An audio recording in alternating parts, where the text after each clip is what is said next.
Hello, this is Robert Rickover, and today my guest is Juliet Carter, who is both a psychotherapist and a teacher of the Alexander Technique in London, England.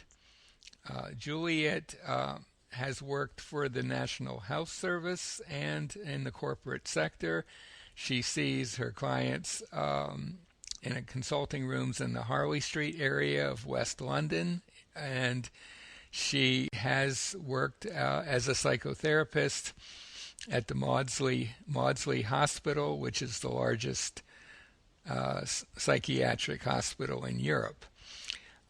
She has an earlier background in business and economics, and we're going to talk today about how the Alexander Technique might enhance or help someone who is either is in taking or I guess undergoing psychotherapy or some other form of counseling. Juliet, welcome to the show. Thanks, Robert. Juliet, could you begin by giving our listeners a short description of the Alexander Technique? Yes. So the Alexander Technique is a skill that is learned during the course of lessons with a teacher.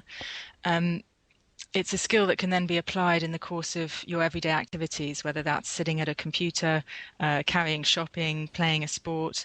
And the skill is really about using less unnecessary effort and tension in movement. So people come to the technique with a number of different problems, often physical problems. They may be aware that they have kind of bad posture, some kind of pain, back pain, neck and shoulder pain, or repetitive strain injury from work. So some kind of pain related to excess muscle tension. Another group of problems relates more to kind of heightened arousal of the stress response. So those kind of problems might be literally kind of excess stress, anxiety, and also problems with the way that people then cope with that stress, whether it's with sort of eating or drinking too much, those kind of compulsive behaviors. Mm-hmm. The technique can be very helpful for that. So especially that latter application of the technique certainly seems to have some overlap with psychotherapy. Could you, maybe thinking of a listener who is seeing a psychotherapist or some other form of counselor or some sort of therapeutic process along those lines, who quite likely has never heard of the Alexander Technique until listening to our interview today, what would be some specific reasons why they might find it useful to explore the technique? Mm-hmm. Well, first, I think it's worth saying psychotherapy and Alexander Technique are two disciplines in their own right, which are hugely valuable and useful, kind of independently. I also think they can work really well alongside each other. There are particular issues that I think the technique is particularly helpful for. So as I say, issues related to addiction, to compulsive behavior, whether that's with food, with drinking, smoking, any other kind of sort of compulsive behavior that's used to manage feelings and cope with stress. I think learning the technique can work really well alongside therapy, as a gentle way of letting go of some of that restlessness and agitation and difficulty that is behind some of those behaviors. Mm-hmm. And perhaps more generally, if we go back to the developer of the Alexander Technique, F. Matthias Alexander, who quite early on, from his own experiments on himself, came to the realization that mind and body were not just connected, but really just two aspects of the same thing.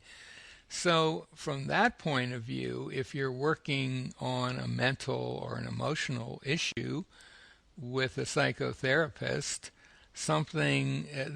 There's going to be a physical component of that, Hmm. and the Alexander technique, of course, is extremely effective at looking at physical actions and Hmm. seeing what's useful and what's not, and learning how to release the ones that are not useful.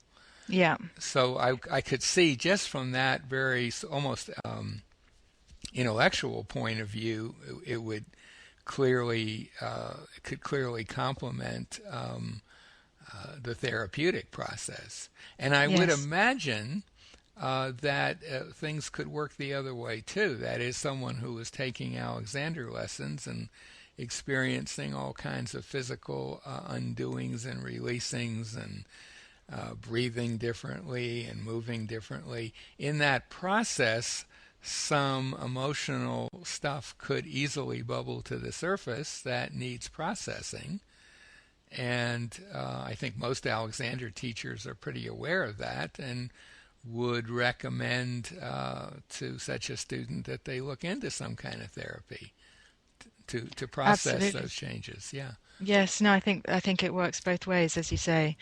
And one of the things that people struggle with in therapy is um, being able to kind of recognize and manage their feelings.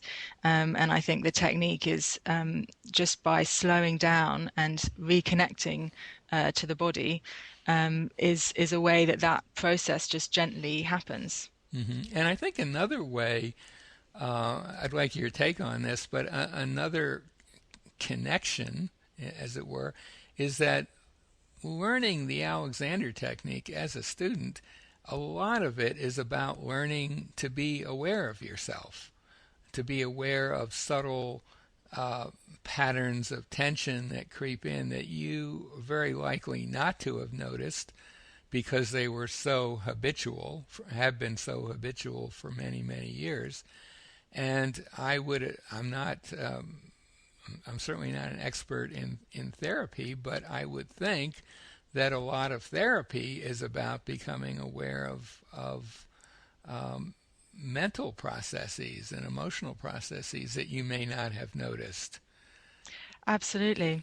So therapy is for any problem that someone comes to therapy with, you're then looking at what are the patterns in terms of, the way that they're thinking, feeling, behaving, that is kind of creating that problem. And similarly, in the Alexander technique, the patterns that you're looking at are more to do with muscle tension. But of course, the way that our muscle tension is directly linked to the way that we're thinking and the way that we're feeling.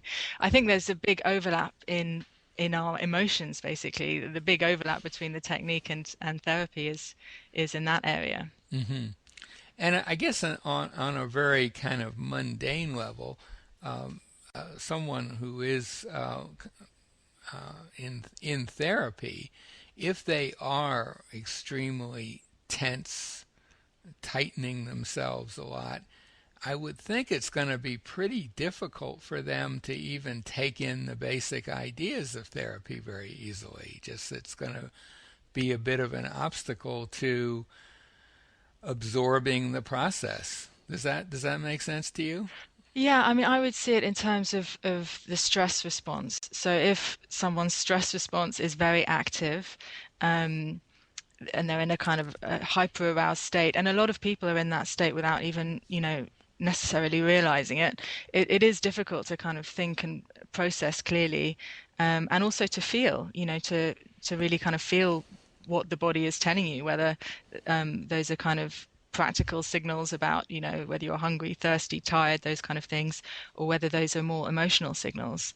And I think the technique, as I say, very gently, kind of quietens down the whole system in a way that, yeah, it's just easier to get a sense of what's going on, and to pause and have more of a chance to make different choices. Which is what therapy is all about too, right? Absolutely. Well, they're both really about integrating the different areas of our experience. So, integrating our head and our heart, our thoughts and our feelings, picking up on the sensations and the signals from our body and being able to think about them. hmm Um, and reflect on them. So these are all different aspects of our experience, and both therapy and the Alexander technique are essentially aiming to integrate those different aspects better so that we can then make a more conscious choice in everything that we do based Right. on more information. But the way that they go about that, the way that the technique and the therapy approach that process is very different. So while Alexander technique will start in terms of patterns of muscle tension and becoming more aware of those patterns and learning to let go of excess tension where that's not necessary in a very practical way, literally in terms of our everyday movements. Hmm. Um, Therapy will be thinking about, habitual thoughts, patterns of thinking, habitual, feelings, whether it's anxiety or anger, and going a little, seeing those more clearly, and then, perhaps looking at the early experiences that gave rise and the beliefs that kind of give rise to some of that experience. But again, it's very much an integrative process. We need the information in all the different areas. Hmm. Yeah, I think in general, Alexander technique teachers are not terribly interested in how someone got into whatever state they're in. We tend to be more interested in how they can learn to release it. Yes, and in that sense, I would really liken the technique to more of a mindfulness-based approach. It's very much present moment centered, Hmm. um, you know, stopping, not reacting to the stimulus, um, and yet I think this is where therapy is really interesting.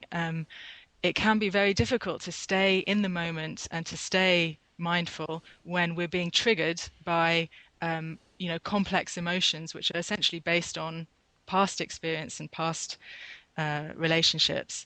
And so therapy is kind of helping to kind of heal some of those difficulties in order then to allow, yes, a more simple experience in the present, which is what the technique is all about. So the two are very much, I don't know if they're two sides of the same coin, but they're very much, can work very well together.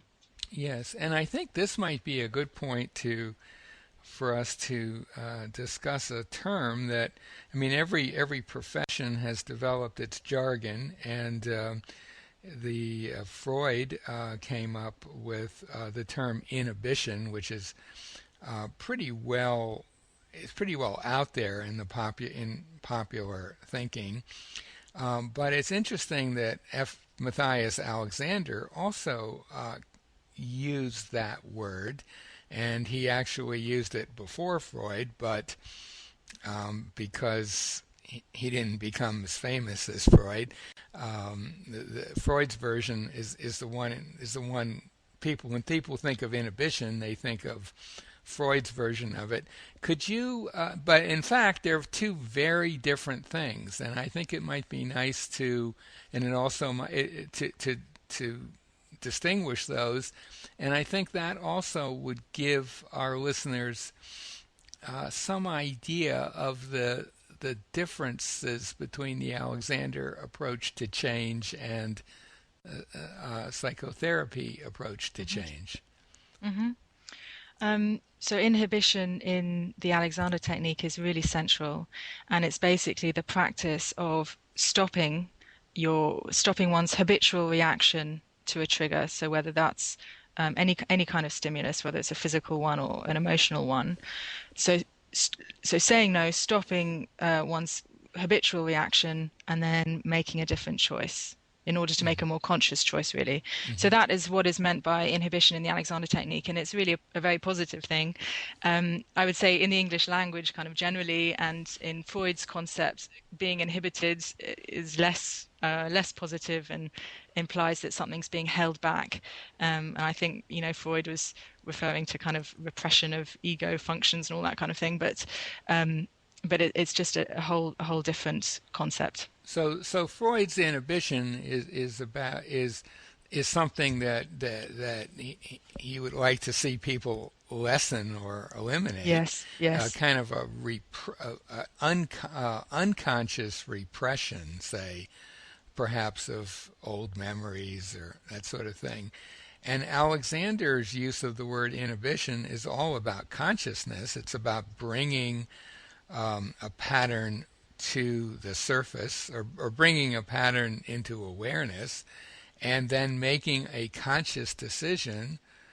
If it's something you don't want, let's say every time um, you stand up from a chair, you tighten your neck to do Mhm. that, Mhm. which is pretty common.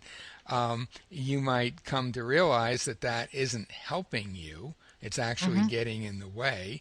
And so an Alexander teacher would show you and teach you how to notice that and basically just say no to it. So there's nothing about repression in that at all.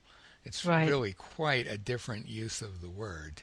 Yes. And It's really a pause, isn't it? It's a moment's pause. it's just Um, stopping for a moment mhm. and redirecting, whereas Mhm. Freud's idea was, oh, you have this emotional blockage because of something that happened to you perhaps at some time in the past Yeah. that maybe you've either forgotten about or repressed certain aspects of it. It's a repressive idea, and Yes. it would be a good thing for you to bring it to consciousness and then release it.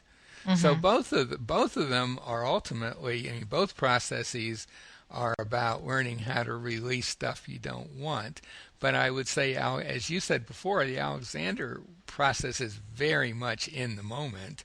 We're Mhm. not really digging around in the past of our students' experiences.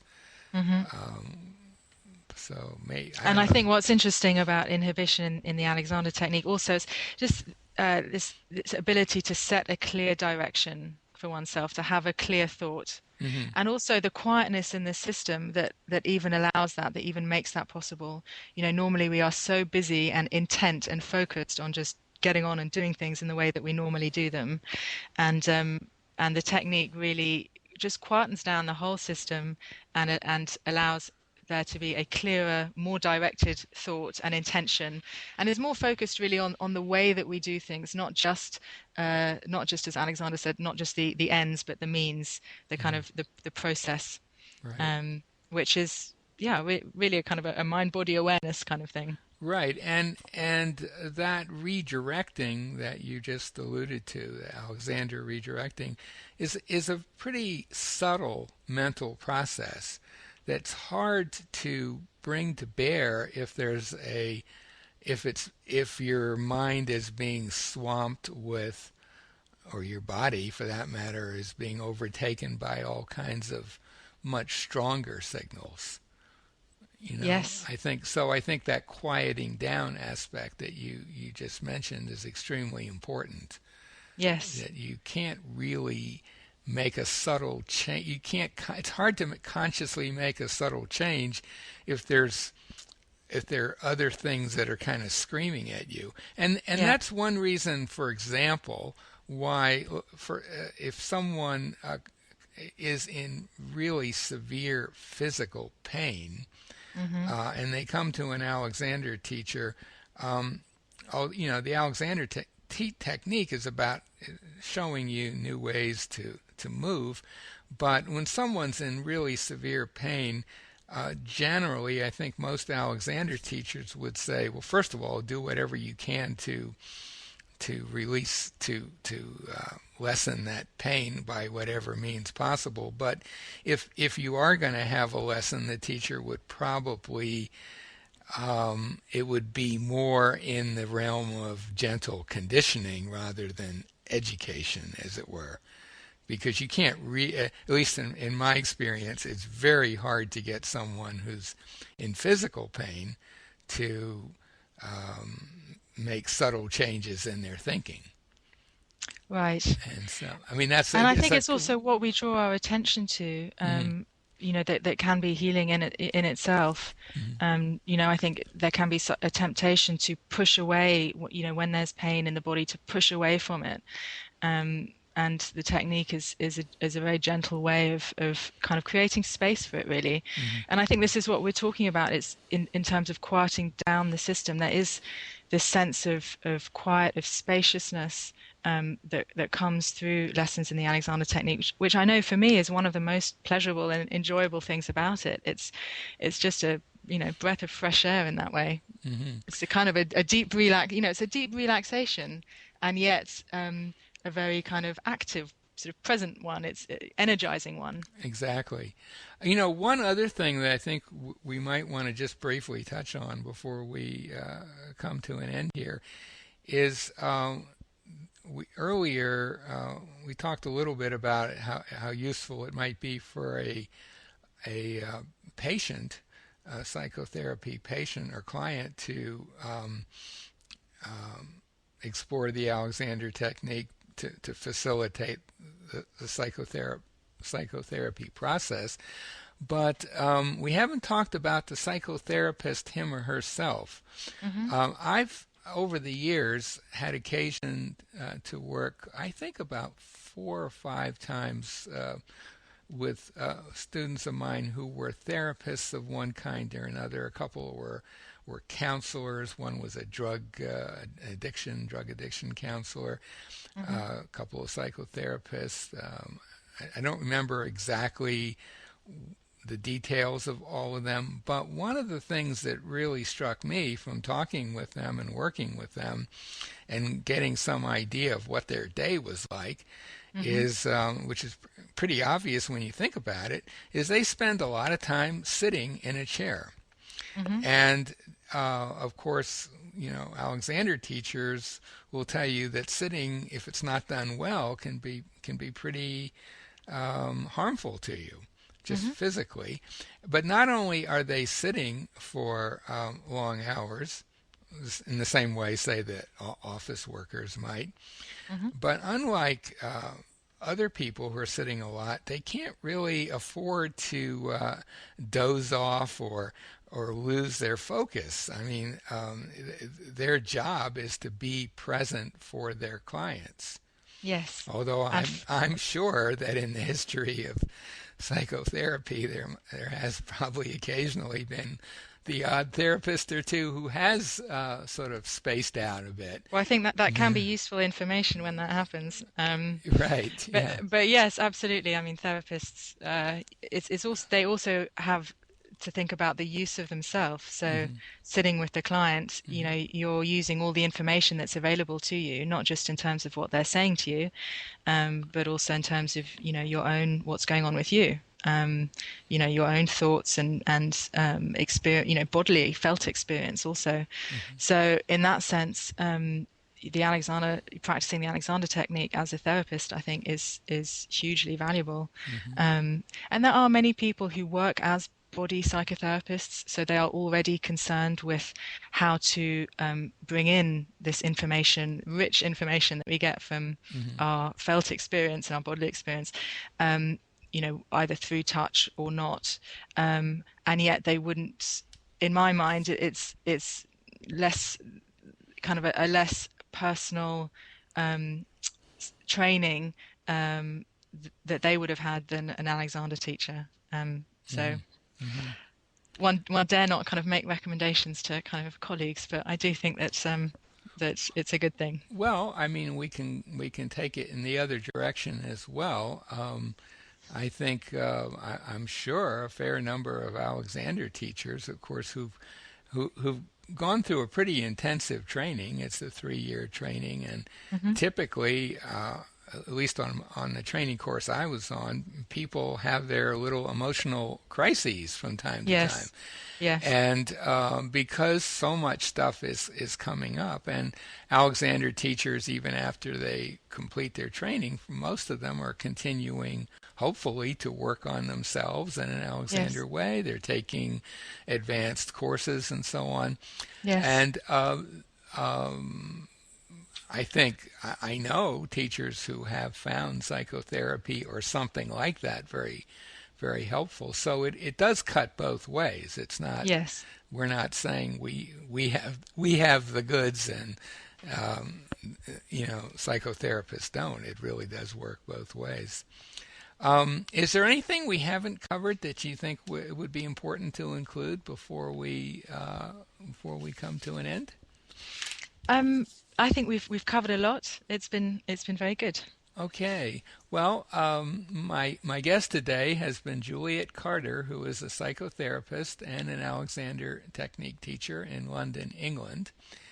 And if what we've been talking about today intrigues you, and certainly if you live in the London area, we'll put a link to Juliet's website by the interview.